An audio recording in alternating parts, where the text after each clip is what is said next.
দুই পাশে দুখানা টাওয়ার, যেখানে মায়ের প্রতিমা। এই যে সিটগুলো সোনালী কালারের, দুর্গাপূজার যে সমস্ত টুইন টাওয়ার দর্শক বন্ধুরা দেখেছেন, তাদের থেকে অনেক আরো বেশি সুন্দর, অনেক বেশি আলোর খেলা থাকবে আমাদের এই।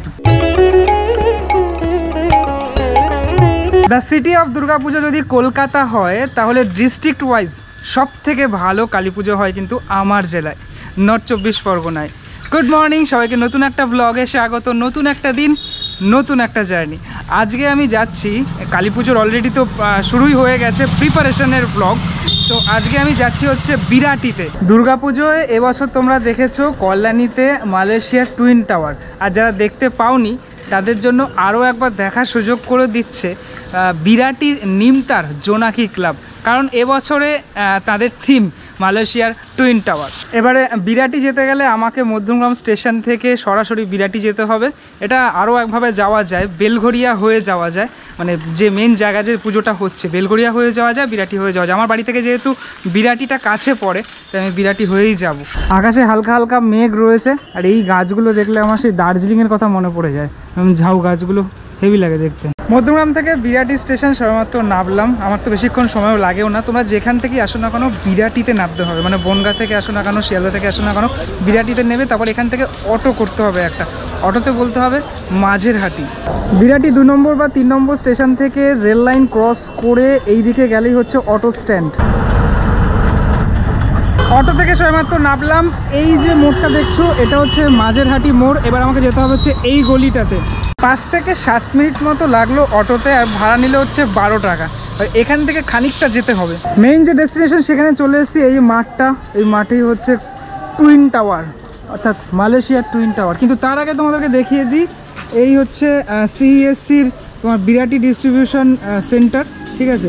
এর একদম সামনেই যে মাঠটা, সেটাই হচ্ছে এই গ্রাউন্ডেই পুজোটা হয়। অটোতে তোমাদেরকে বলতে হবে মাঝেরহাটি মোড়, আর মাঝেরহাটি মোড় থেকে 2 মিনিট লাগে এই যুব সংঘের মাঠ। আর যুব সংঘের মাঠেই প্রতিবার জোনাকির পুজোটা হয়। বৃষ্টির জন্য মাঠে কিছুটা কাদা রয়েছে, প্যান্ডেল কিন্তু অনেকটাই এগিয়ে গেছে। আমি এখান থেকে না ঢুকে যদি ওখান থেকে ঢুকতাম ভালো হতো, যদিও এদিকেও জল রয়েছে। আচ্ছা, এবার আসি প্যান্ডেলের মূল স্ট্রাকচারে। মূল স্ট্রাকচার দেখতে পাচ্ছ যেরকমটা আমরা কল্যাণীতেও দেখেছি, যে দুই পাশে দুখানা টাওয়ার রয়েছে, মাঝে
দুটো টাওয়ারের মাঝের অংশটা, যেখানে থাকবে ঠাকুরটা। বদ্ধ হয়ে মায়া জালে সামনের দিকটা যেরকমটা প্লাইয়ের কাজগুলো হচ্ছে, এই সাইডের দিকগুলো কিন্তু প্লাই দিয়ে পুরোপুরি মুড়ে ফেলা হচ্ছে। আর প্লাইয়ের ওপরে বাকি যে কাজগুলো, সে কাজগুলো আগামী দিনে তো হবেই। আর পুজোরও আর বেশ কিছুদিনই বাকি। প্যান্ডেল তো মোটামুটি দেখলে তোমরা, মানে প্যান্ডেলটা তৈরি হচ্ছে, কিন্তু এই দিকটাতে বেশ কিছু জিনিসপত্র রয়েছে, যে জিনিসগুলো কিন্তু ইনস্টল করা হবে প্যান্ডেলের বাইরের অংশে এবং ভিতরের অংশে। এই যে সিটগুলো দেখছো, এই যে এগুলো হচ্ছে মিররের মতো দেখতে, আয়নার মতো দেখতে, এই সিটগুলো থাকছে বাইরের দিকে, যেগুলো প্লাইয়ের ওপর কিন্তু মারা রয়েছে, ঠিক আছে, বিভিন্নভাবে প্লাইয়ের ওপর মারা রয়েছে। এদিকেও বেশ কিছু অংশ রয়েছে।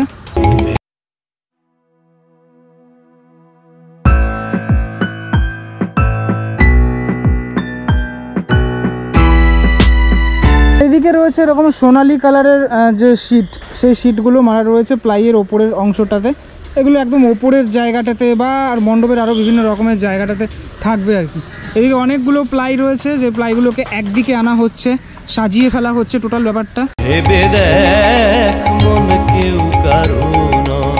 এই যে দেখতে পাচ্ছ গাড়িটা ঢুকলো, গাড়ির ওপরে দেখো কত রকমের জিনিসপত্র, এই সব জিনিসগুলো কিন্তু এই মণ্ডপে কাজে লাগানো হবে।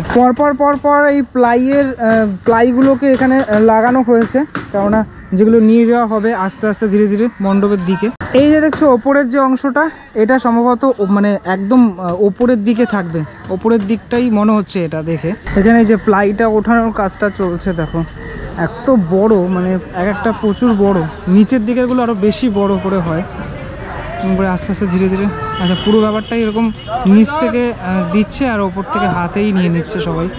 গাড়ির ভিতরে এই যে স্তম্ভগুলো দেখছো, এগুলো সামনের দিকে বা ভিতরের অংশে থাকবে।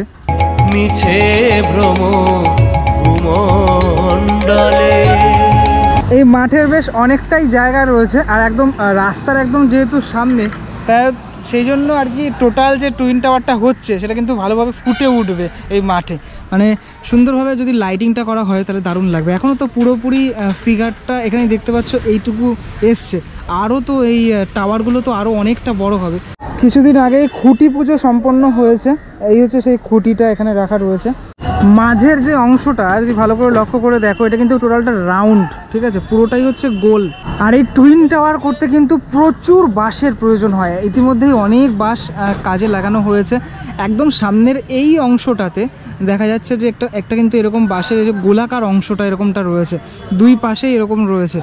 আর তারপর তো পিছনের দিকে তো রয়েছে এই বাঁশের যে স্ট্রাকচারটা সেটা রয়েছে। বাঁশের কাজ এখনও ফুলফিল কমপ্লিট হয়নি, তাই জন্য মাঠের বিভিন্ন অংশে বাঁশগুলো এখনও অবধি রয়েছে। যারা একদম ওপরের অংশে উঠে কাজ করছে, সত্যি খুব ঝুঁকিপূর্ণ কাজ, কেননা বাঁশে দাঁড়িয়ে পুরো কাজটা করতে হচ্ছে তাদেরকে। আর ওনারা ছাড়া কিন্তু এই টোটাল যে কাজ, সে কাজ কিন্তু অসম্পূর্ণ, কেননা এই কয়েকটা দিন ধরে মণ্ডপের আগে, মণ্ডপ তৈরি হওয়ার পরে তো আমরা দেখতেই পাই, কিন্তু মণ্ডপের আগে এই যে পরিশ্রমটা, এটা কিন্তু আসল। মূল মণ্ডপের সামনে কিন্তু আরও একটি স্টেজ করা হচ্ছে, যেখানে বিভিন্ন সাংস্কৃতিক অনুষ্ঠান হবে। আর দেখার বিষয় এই টোটাল মাঠটা কিভাবে সেজে ওঠে, কারণ এত সুন্দর একটা মাঠ রয়েছে। এরকম মাঠ কিন্তু মানে কলকাতার দুর্গাপুজোতেও কারো কাছে এরকমটা অনেকের কাছেই থাকে না, ঠিক আছে, সেটা কিভাবে এক্সিকিউট করা হয় সেটাই এখন দেখার বিষয়। এতটা উঁচু দড়ি দিয়ে কিন্তু এই দড়িগুলোকে, যেগুলো বাঁশ বাঁধা হচ্ছে, সেই দড়িগুলোকে উপরে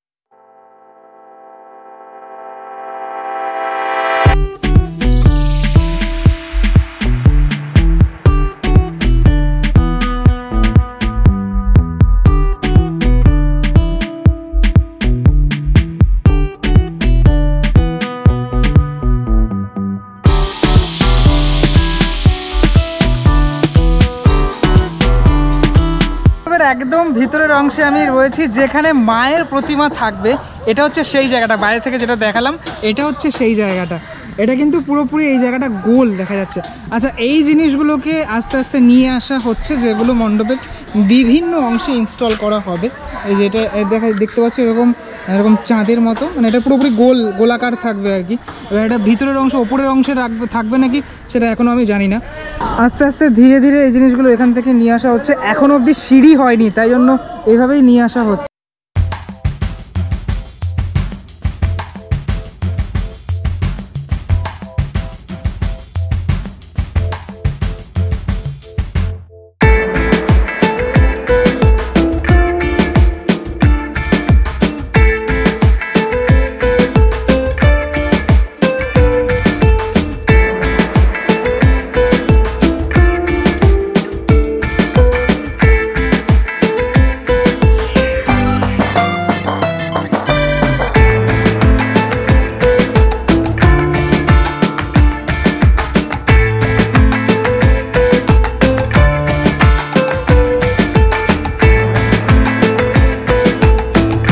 এই যে ফিল্ড, এখানে যে ঘাস রয়েছে, বড় বড় যে ঘাস, সেই ঘাসগুলোকে দেখো এখন কাটা হচ্ছে।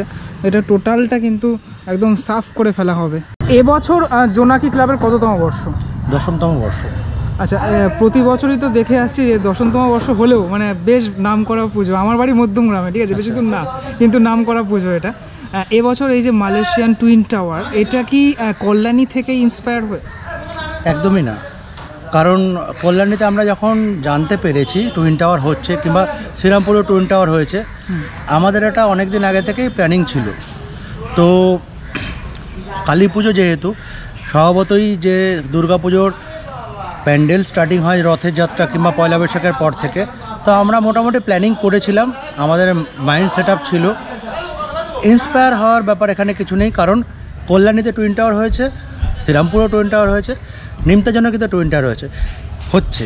দর্শক বিচার করবে কোনটা কেমন। প্রত্যেক পুজোর কর্মকর্তারাই চায় তাদের পুজো যেন শ্রেষ্ঠত্বের শিরোপায় নাম থাকে তাদের, কিন্তু মানে দর্শকদের উপরে সব কিছু নির্ভর করে যে কোন দর্শক কোন পুজো মণ্ডপে কতটা তাদের আনন্দ উপভোগ করবে বা পুজো মণ্ডপ কেমন লাগবে। আমরা আশাবাদী আমাদের নিমতাজনকি টুইন টাওয়ার, দুর্গাপুজোর যে সমস্ত টুইন টাওয়ার দর্শক বন্ধুরা দেখেছেন তাদের থেকে অনেক আরও বেশি সুন্দর, অনেক বেশি আলোর খেলা থাকবে আমাদের এই টুইন টাওয়ারে। আমি নিজেও কল্যাণীতে গেছি, আমি নিজেও শ্রীরামপুরে গেছি, তার কারণ আমাদেরও দেখার ছিল যে ওখানে কীরকম আছে, আমরা কীরকম করছি, আমাদেরটা কতটা ভালো করে তোলা যায় আর দর্শক বন্ধুদের জন্য। তো এটুখানি আমরা আশাবাদী এবং এটুখানি আমরা বলতে পারি দুটো টুইন টাওয়ারের থেকে অনেক আলাদা, অনেক আলোর যে মানে আলোর যে ইনস্টলমেন্ট হবে এখানে, আলোর যে খেলা হবে, যেভাবে মানে আলোকসজ্জা আমরা তুলে ধরবো পুজো মণ্ডপে এবং পুজো মণ্ডপের ভিতরে, পুরোটাই অন্যরকম। আপনারা আসলেই বুঝতে পারবেন যে কোনো রকম মিল খুঁজে পাবেন না। আচ্ছা, এখানে কাজ কারা করছেন?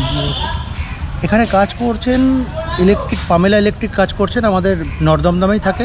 তাছাড়া চন্দননগরের 3 জন ইলেকট্রিক, জয়গুরু ইলেকট্রিক আছে, আরও 3 জন ইলেকট্রিক আছে। মানে আমাদের এখানে প্রায় 6-7টা ইলেকট্রিশিয়ান কাজ করছে টোটাল। আমাদের শুধু পুজো মণ্ডপ নয়, আমাদের রুটটা একটু বলে দিচ্ছি। আমাদের পুজো মণ্ডপে আসতে গেলে আপনারা 6খানা রুট অবলম্বন করতে পারেন। আপনারা যদি কল্যাণী রোড দিয়ে আসতে চান, আপনারা কল্যাণী রোডের যেখানে শুরু, আমাদের এখান থেকে শুরু হচ্ছে, সেখানেই মাঝেরহাটি মোড় দিয়ে আসতে পারেন। আপনারা বেলঘড়িয়া বিটি রোড দিয়ে কিংবা বরানগর দিয়ে বিটি রোড দিয়ে বেলঘড়িয়া হয়ে এসে আমাদের পুজো মণ্ডপে আসতে পারেন। আপনারা দুর্গানগর স্টেশনে নেমে আমাদের পুজো মণ্ডপে আসতে পারেন। আপনারা বিরাটি স্টেশনে নেমে আমাদের পুজো মণ্ডপে আসতে পারেন। যারা দিল্লি রোড দিয়ে আসবেন তারা ঢালাই কারখানা স্টপেজ দিয়ে নেমে আমাদের পুজো মণ্ডপে আসতে পারেন। এবং যারা মধ্যমগ্রামবাসী কিংবা কলকাতার দিক থেকে আসবেন, বিরাটি মোড় হয়ে এমবি রোড দিয়ে আপনারা মাঝেরহাটি যুব সংঘের খেলার মাঠে আসতে পারেন। এবং আমরা প্রত্যেক 6টা রুটেই আমরা পার্কিংয়ের সুবন্দোবস্ত করব, যাতে মানুষ বাইক অথবা গাড়ি নিয়ে এসে তাদের পার্কিংয়ের জন্য কোনো রকম হেনস্থা হতে না হয়, সেই ব্যবস্থা আমরা করব। একদম, এইটা মেন জিনিস ছিল। মানে অনেকে আমাকে জিজ্ঞাসা করে যে পার্কিংটা আছে না। পার্কিং আমরা 6টা রাস্তার মুখে আমরা 6 রকমভাবে 6টা জায়গাতে আমরা পার্কিং করবো, যাতে বাইক এবং 4 চাকার সুবন্দোবস্ত করা যায়। আচ্ছা, আর আমাদের যিনি ঠাকুর বানাচ্ছেন, এটা একটু বলি, এটা স্পেশাল ব্যাপার। কারণ আপনারা সকলেই জানেন বিশ্বের সবথেকে বড় দুর্গা যিনি বানিয়েছিলেন মিন্টু পাল, সেই মিন্টু পালই কিন্তু আমাদের মাতৃপ্রতিমা নির্মাণ করছেন, কুমোরটুলির বিখ্যাত মৃৎশিল্পী। এবং আমাদের মাতৃপ্রতিমা বিশ্ব শান্তির আরাধনায় ধ্যানমগ্ন অবস্থায় বসা, আপনি আমাদের মাতৃপ্রতিমাকে দেখবেন বসা রূপে বসে আছেন মা, মানে অপরূপ সুন্দর। যেটা আমরা দর্শনার্থীদের কাছে বলতে চাই, আপনারা অবশ্যই আমাদের মাতৃপ্রতিমারা দর্শন করবেন, মানে আপনারা মুগ্ধ হয়ে যাবেন। একটুখানি কথা দিচ্ছি আপনাদের কাছে। আর মিন্টু পালের কাজ সম্পর্কে সকলেরই আইডিয়া আছে, উনি কেমন কাজ করেন। ওষুধ সিনেমাতেও মিন্টু পালকে নিয়েই হয়েছিল, সেটাও আপনারা দেখেছেন প্রচুর মানুষ। তো এবারে মণ্ডপ বললাম, মাতৃপ্রতিমা বললাম, আলোকসজ্জা বলছি। আমাদের এই মাঝেরহাটি মোড় থেকে পুরো আমাদের জলের ট্যাঙ্ক পর্যন্ত পুরো রাস্তা আলোর চাদরে মুড়ে ফেলা হবে। এবং প্রচুর মেকানিক্যাল, প্রচুর আলোর গেট, যে 6টি রাস্তা দিয়ে মানুষ প্রবেশ করবে সেই 6টি রাস্তাতেই আমাদের আলোর ঝলক থাকবে। কারণ আমাদের চেয়ারম্যান সাহেবের একটাই কথা যে দীপাবলি উৎসব মানে আলোর উৎসব। তো আলোর বিশেষত্ব আমরা রাখছি আমাদের পুজোর মধ্যে। এবারে আমরা চলে আসি সমাজের যে দায়বদ্ধতা আমরা আছি, আমরা সামাজিকভাবে বিভিন্ন রকম সমাজের প্রাকৃতিক ভারসাম্য বজায়ের স্বার্থে আমাদের চেয়ারম্যান সাহেব 1 লক্ষ চারা গাছ বৃক্ষরোপণের কর্মসূচি পালন করছেন। এটা আমাদের শুরু হয়ে গেছে খুঁটি পুজোর দিন থেকে। 18ই সেপ্টেম্বর আমাদের খুঁটি পুজো হয়েছে। 18ই সেপ্টেম্বর আমরা উত্তর দমদমের সমস্ত ক্লাবগুলিকে একত্রিত করে চারা গাছ প্রদান করেছি এবং বৃক্ষরোপণ করেছি। তৃতীয় লিঙ্গের মানুষদেরকে আমরা কাপড় তুলে দিয়েছি, আমরা উদ্বোধনের দিনকেও দেবো। আমরা প্রায় 500 অনাথ আশ্রমের বাচ্চাদেরকে আমরা জামা কাপড় দিয়েছি, নতুন জামা কাপড়। তো আমরা দেখেছি তাদের আনন্দটা কোথায়। দুর্গাপুজোর আগে হয়তো তাদের কোনো জামা কাপড় কোনো জায়গা থেকে পায়নি, তো একটা আমাদের নিমতাজনকির প্রধান পৃষ্ঠপোষকের হাত থেকে যখন জামা কাপড় পৌঁছেছে, তাদের মুখের যে হাসিটা, সেরকম হাসি আমরা তাদের মুখে কালী পুজোতেও ফুটিয়ে রাখতে চাই। তাই আমরা কালী পুজো উদ্বোধনও বাচ্চাদেরকে জামা কাপড় দেবো। 1000-এর বেশি শাড়ি বিতরণ করব আমরা। এটা গেল আমাদের সামাজিক দায়বদ্ধতা। সামাজিক দায়বদ্ধতা আরেকটা পরে, এখন যেভাবে নর্দমদম কিংবা অন্যান্য এলাকায় ডেঙ্গু প্রকোপ দেখা দিচ্ছে, আমাদের চেয়ারম্যান সাহেব ঠিক করেছেন প্রচুর মানুষকে মশারি বিতরণ করবেন। এতে কি হবে, অনেক মানুষ আছে মশারি কিনতে অক্ষম, তারা মশারি পাবেন এবং সমাজে একটা ডেঙ্গু সচেতনতার বার্তা আমরা পৌঁছে দিতে পারবো।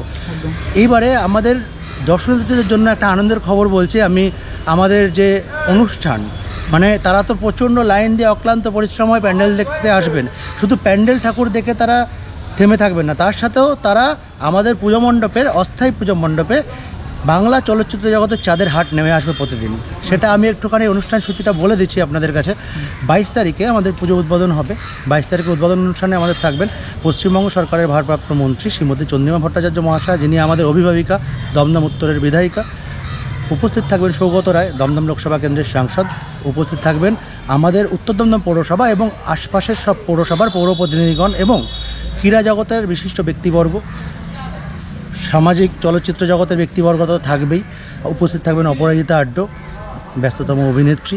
উপস্থিত থাকবেন অদিতি মুন্সি, বিধায়িকা, আমাদের তার সুমধুর কণ্ঠে আমাদেরকে সঙ্গীত পরিবেশন করে শোনাবেন। এটা গেল 22 তারিখের কর্মসূচি। এছাড়াও এলাকার মানে সকল শুভবুদ্ধি সম্পন্ন মানুষদের উপস্থিতি তো আমরা কামনা করি। তার সাথে 23 তারিখে আমাদের থাকবে তন্ময় কর ফ্রেন্ডস ফোক ব্যান্ড। উপস্থিত থাকবেন গ্রেসি সিং, আরও মুম্বাইয়ের চলচ্চিত্র জগতের 2-3 জন অভিনেত্রী আছেন, এখন আমরা কনফার্মেশন পাইনি বলে নামটা বললাম না। 24 তারিখে আমাদের মধ্যে অনুষ্ঠান করবেন লোপামুদ্রা মিত্র। এছাড়া উপস্থিত থাকবেন বাংলা চলচ্চিত্র জগতের অন্যতম শিল্পীবৃন্দরা, তাদের নাম এই মুহূর্তে আমি বলতে চাইছি না, তার মানুষ আসলে তো জানতে পারবে, আশাবাদী আছে। যেগুলো আমরা ব্যানারে ছবি দিয়েছি সেগুলো আমি টাইম শিডিউল বলে দিচ্ছি। 25 তারিখে ইমন চক্রবর্তী অনুষ্ঠান করবেন। উপস্থিত থাকবেন বাংলা চলচ্চিত্র জগতের ব্যস্ততম অভিনেত্রী রুক্মিণী মিত্র। 26 তারিখে অনুপম রায়, মনামী ঘোষ, রাজ বর্মন এবং মেঘা মিশ্র এরা অনুষ্ঠান করবে। 27 তারিখে আমাদের মঞ্চে উপস্থিত থাকবেন মুম্বাই চলচ্চিত্র জগতের অন্বেষা দত্তগুপ্ত। উপস্থিত থাকবেন বাংলার প্লেব্যাক সিঙ্গার সমিত মুখার্জি, উর্বী মুখার্জি এবং উপস্থিত থাকবেন আবির চ্যাটার্জি। তো আরও অনেক চমক আছে যেগুলো মানে ক্রমশ প্রকাশ্য। এখনই আমরা একবারে বললাম না, যতটুকু বললাম এতটুকুই আপনারা মোটামুটি একটা শিডিউল তৈরি করে নিন, কে কবে আসবেন আমাদের পুজোয় আনন্দ উপভোগ করবেন। একটুখানি মাতৃ প্রতিমা কতটা বড় হচ্ছে?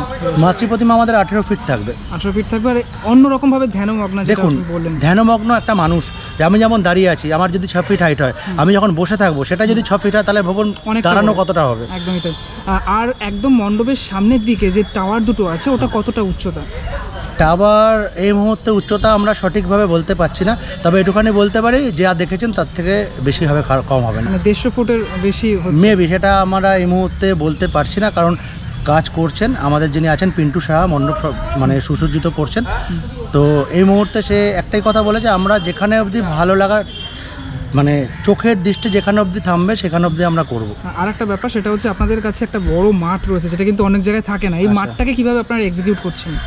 এই মাঠটা আমি প্রথমে বললাম আমাদের অস্থায়ী মঞ্চে যে অনুষ্ঠানগুলো হবে, অনুষ্ঠান তো হচ্ছে, কিন্তু মণ্ডপের কোনো রকম কোনো জিনিসপত্র কি থাকছে? মানে অন্যান্য জায়গায় আমরা দেখেছি যে ফোয়ারা থাকছে, এগুলো না না না, অ্যাকচুয়াল আমরা সত্যি কথা বলতে সাধারণ মানুষ আসবে, ফোয়ারা আমরা করতেই পারতাম।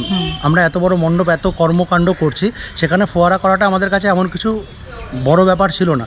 এখনো হয়তো আমরা করতেও পারি, কিন্তু চেষ্টা করব না করার। তার কারণ আমরা চাইছি মানুষ যাতে তাদের স্বাচ্ছন্দ্যে এখানে এসে অন্তত মানুষ একটা মানে দর্শনার্থীরা আসে, এসে অন্তত একটা ছবি তুলতে চায়, একটা সেলফি তুলতে চায়, সেরকম সুযোগ সুবিধা যাতে একটা ফোয়ারা যদি করে দিই তাহলে মানুষের একটা অবস্ট্রাকশন হয়ে গেল, সেই অবস্ট্রাকশন আমরা রাখবো না। একদম 4 দিন থাকছে পুজো?